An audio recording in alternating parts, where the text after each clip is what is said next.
সৃষ্টিকর্তা, তার কোনো শরিক করো না, তোমরা আল্লাহকে মানো, এই তো বলতেন। কোনো খারাপ কথা বলতেন কি? বলতেন না। কিন্তু লোকেরা এই জন্যই তার উপর খেপে গেল, তার উপর তার অনুসারীদের উপর অত্যাচার শুরু করলো। তো প্রথম ইসলামের জন্য কে শহীদ হয়েছিল বলো? তিনি কে ছিলেন? তিনি একজন মহিলা ছিলেন, তাই তো?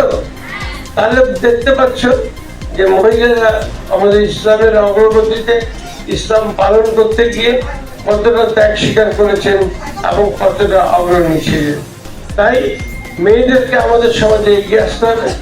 আমি খুশি যে আমরা এখন দেখতে পাচ্ছি যে পশ্চিমবাংলার স্কুলগুলিতে, পশ্চিমবাংলার মাদ্রাসাগুলিতে, পশ্চিমবাংলার বিশ্ববিদ্যালয় সংখ্যালঘু ছেলে মেয়েদের মধ্যে মেয়েরা হচ্ছেন অগ্রণী এবং তাদের সংখ্যা সব থেকে বেশি। আজকে আলিয়া বিশ্ববিদ্যালয়ে যাও বা কলকাতা বিশ্ববিদ্যালয় কিংবা যাদবপুরে, সেখানে যারা পিএইচডি করছে সংখ্যালঘুরা, তার মধ্যে সব থেকে বেশি কে রয়েছে? সব থেকে বেশি আমাদের মেয়েরা রয়েছে, ছাত্রীরা রয়েছে। যে স্বপ্নের কথা আমাদের একজন প্রেসিডেন্ট আবুল কালাম তিনি বলে গেছিলেন, এবং তিনি একজন বড় বিজ্ঞানী ছিলেন, কিন্তু সেই হিসাবে তিনি ছাত্রছাত্রীদেরকে উৎসাহ দিতেন। আমি আশা করব যে তোমরা এমন এক পরিবেশে ইন্টারন্যাশনালে পড়াশোনা করবে যাতে তোমরা অন্যদের ছাপিয়ে যেতে পারো। এবং সব থেকে বড় কথা হচ্ছে আমাদেরকে দেশ এবং দশের মঙ্গল করতে হবে। এর মধ্যে হিন্দু মুসলিম নেই। যখন একজন ডাক্তার তোমরা যদি কেউ হও, তখন যদি তোমরা যে করবে সেটা কি? রুগীকে দেখবে। তোমরা কখনোই দেখবে না যে কে হিন্দু, কে মুসলমান, কে খ্রিস্টান বা কে বৌদ্ধ। তো আমাদের ইসলাম বলেছে সবসময় মানুষের সেবা করো। তোমরা সেই হাদিসের গল্পটির কথা জানো যে একজন নারী যিনি খুব ভালো চরিত্রে ছিলেন না, তিনি একটি কুকুরকে খুব গ্রীষ্মের দিনে জল পান করিয়েছিলেন, পানি পান করিয়েছিলেন। তার জন্য আল্লাহ তাআলা তার সমস্ত গুনাহকে মাফ করে দিয়েছিলেন। কাজে আমাদেরকে ভালো করে আমাদের দেশকে জানতে হবে, আমাদের সমাজকে জানতে হবে এবং আমাদের বাবা মার মুখকে উজ্জ্বল করতে হবে। তারা কত কষ্ট করে তোমাদেরকে বিদ্যালয়ে পাঠান, স্কুলে পাঠান। আমাদের ভারতবর্ষ এমন একটা দেশ, এটা একটা ফুল বাগানের মতন, একটা উদ্যানের মতন, যেখানে নানা ধরনের হরেক রকমের ফুল ফুটে তার শোভাকে বর্ধন করেছে। কিন্তু আজকে ভারতবর্ষে চা হচ্ছে যে শুধুমাত্র একটা ধরনের ফুলই থাকবে এবং অন্য কাউকে স্বীকৃতি দেওয়া হবে না। এটা কিন্তু ভারতবর্ষের যে ঐতিহ্য, ভারতবর্ষের যে আসল রূপ, সেটা নয়। তো কিন্তু কথা হচ্ছে এটা নিয়ে আমাদের চলতে হবে এবং আমাদের দেখতে হবে যে আমরা কি করে আমাদের ভারতবর্ষকে, সংবিধান যে ভারতবর্ষ চেয়েছিল, আমাদের স্বাধীনতা সংগ্রামীরা যে ভারতবর্ষকে চেয়েছিলেন, সেটার দিকে আমরা এগোতে পারি। তার জন্য আমাদেরকে চেষ্টা করতে হবে। তো আমি ভেবেছিলাম যে এখানে যে আমি আসবো, আমি আমাদের প্রথম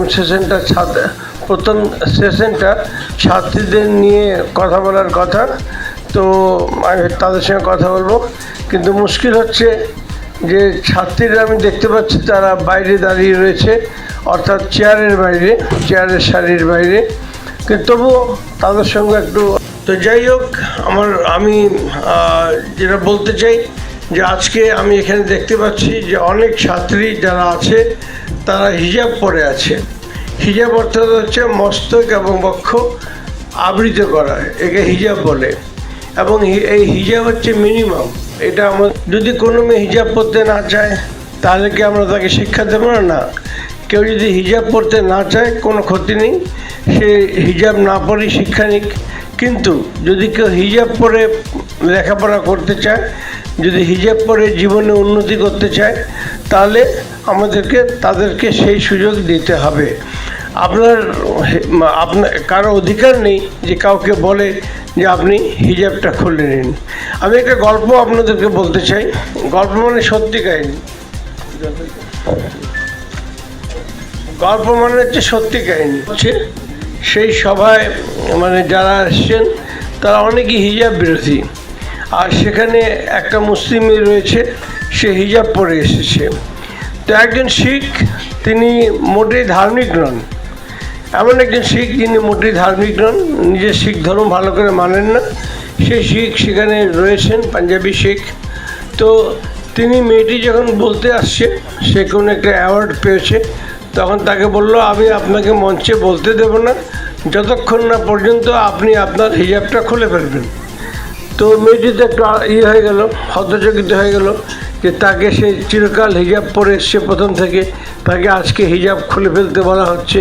সে মেয়েটি একটুখানি হতভম্ব হয়ে তারপর বলল যে ঠিক আছে, আমি হিজাব খুলে ফেলবো, কিন্তু তার আগে আপনি যে এই পাগড়ি পরে আছেন, পাগড়িটা খুলে ফেলুন। শিখ হিসাবে আপনি পাগড়ি পরেছেন। বললো, আমি তো ধর্ম মানি না, পাগড়ি তো আমি এমনি পরেছি, আমাদের কালচার তাই পরেছি। তো সে মেয়েটি বলল যে আপনার কালচার তাই আপনি পাগড়ি পরে আছেন, দাড়ি রেখে আছেন, আপনি দাড়িও কাটছেন না এবং আপনি পাগড়িও ছাড়ছেন। তা আমাকে বলছেন হিজাব ছেড়ে ফেলার জন্য। আমি হিজাব শুধু কালচার হিসেবে পড়ি না, আমি হিজাব পড়ি কনভিকশন হিসেবে, আমার ধর্মীয় আদেশ হিসেবে। তো এটা আপনি আমাকে খুলতে বলতে পারেন না। আমি খুলতে পারি যদি আপনি নিজের দাড়ি এবং চুল কেটে ফেলেন এবং সেই সঙ্গে আপনার যে মাথায় পাগড়ি পরে আছেন সেটা আপনি কেটে ফেলুন। তো সে বলছে, না, আমি এটা কাটতে পারবো না, এটা আমার কালচার। তো মেয়েটি বলল, কিন্তু আপনি অন্যের কালচার, অন্যের ধর্ম তাকে ছিনিয়ে নিতে চাইছেন। তো আমাদের যে মেয়েরা কর্ণাটকে এবং অন্যান্য জায়গায় যারা হিজাব পরে পড়াশোনা করার জন্য আন্দোলন করছে, মাঝখানে কর্ণাটকে হয়েছিল, আপনারা জানেন, ম্যাঙ্গালোর এইসব জায়গায়, যেটা কর্ণাটকের অংশ, মহীশূর। তো এগুলোতে কী করা হচ্ছিলো বলতে, হিজাব খুলে ফেলতে হবে, নাহলে স্কুলে ঢুকতে দেবে না, এই ধরনের একটা কী প্রবণতা সেখানে দেখা দিয়েছিল। সেটা এখন সুপ্রিম কোর্টে ঝুলে রয়েছে। তো সেটা যাই হোক, তারা হিজাব পরার অধিকারকে তারা ছাড়েনি। তো তারা বলে যে yes we cover our head but we don't cover hour brain. অর্থাৎ আমি আমাদের যে মাথা সেটাকে আবৃত করি, কিন্তু আমাদের যে মগজ, আমাদের যে মস্তিষ্ক, যার দ্বারা আমরা শিক্ষা পেতে পারি, যার দ্বারা এগিয়ে যেতে পারি, তা কিন্তু আমরা আবৃত করি না, আমরা আমাদের হেডকে আবৃত করি। আমরা সাফল্য লাভ করব। আল্লাহ তাআলা আমাদেরকে এই জগতে এবং পরজগতে আমাদেরকে এগিয়ে যাওয়ার তৌফিক দেবেন, সাফল্যের তৌফিক দেবেন। আমি এই দোয়া করে এবং তোমাদের সবাইকে অভিনন্দন জানিয়ে আমি আমার বক্তব্য শেষ করছি। ইকরা ইন্টারন্যাশনাল এবং ওমর ফারুক সাহেবকে আমি শুকরিয়া আদায় করছি যে তারা আমাকে এই অনুষ্ঠানে আমন্ত্রণ জানিয়েছেন। তোমাদের সবাইকে ধন্যবাদ, শুকরিয়া।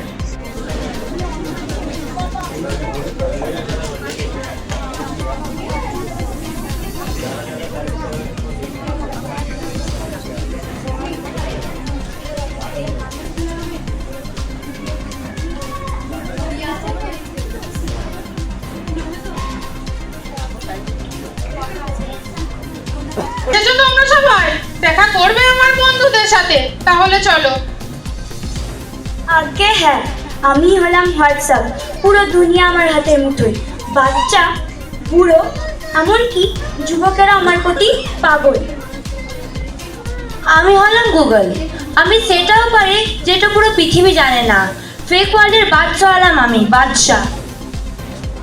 তোমরা তো সবাই আমাকে চেনোই, আমি হলাম ইনস্টাগ্রাম, সবাইকে পাগল করে রেখেছি, বিশেষভাবে এদেরকে এবং এদের সবাইকে। আর তোমরা তো আমাকে চেনোই, আমি হলাম ফেসবুক, আমার কাছ থেকেই তো সোশ্যাল মিডিয়ার দৌড় শুরু হয়েছে।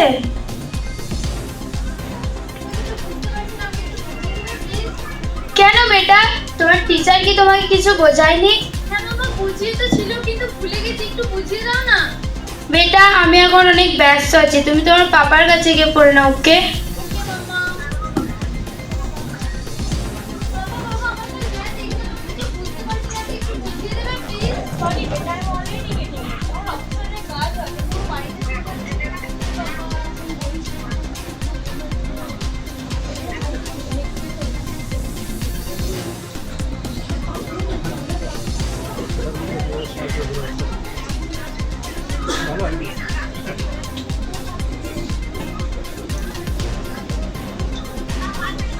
है